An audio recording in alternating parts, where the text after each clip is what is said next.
et premier jour de retraite. Aux côtés de son épouse, à la sortie de l'école, Nicolas Sarkozy vient chercher sa fille, comme n'importe quel parent, bien loin du coup de tonnerre de la veille. Monsieur Sarkozy. Derniers applaudissements à la sortie de son QG. Reste là en face, reste en face.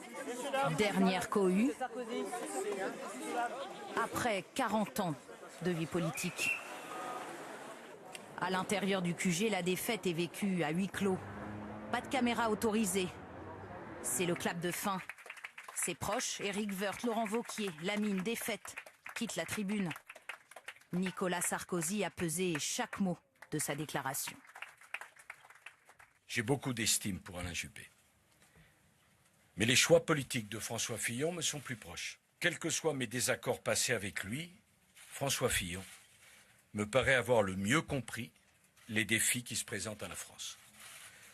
Je voterai donc pour lui au second tour de la primaire.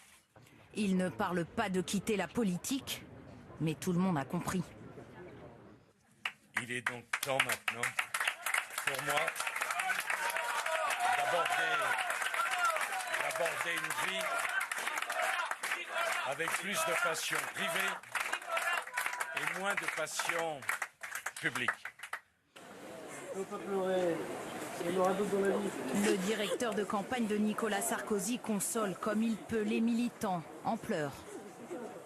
Je suis déçu, déboussolé, écœuré. On a joué, on a perdu. Il faut assumer totalement notre défaite et maintenant on va continuer à suivre François Fillon et à faire campagne pour lui.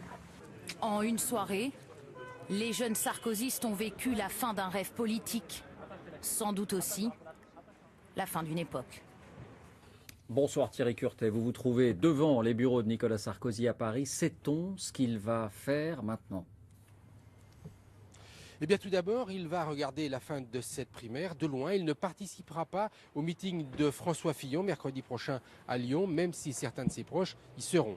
Ensuite, eh bien, même s'il n'est pas du genre à prendre sa retraite, la politique et Nicolas Sarkozy, c'est fini, nous annonce son entourage qui ajoute aussitôt qu'au vu de son ancien statut de président de la République, eh bien sûr, il continuera à s'intéresser à la vie de son parti. Ses proches le trouvent sans amertume, apaisé, mais ils disent aussi que ce n'est pas un contemplatif. Ils le voient donc bien reprendre ses conférences. Nicolas Sarkozy veut autre chose, une autre vie. Il veut réussir une autre vie.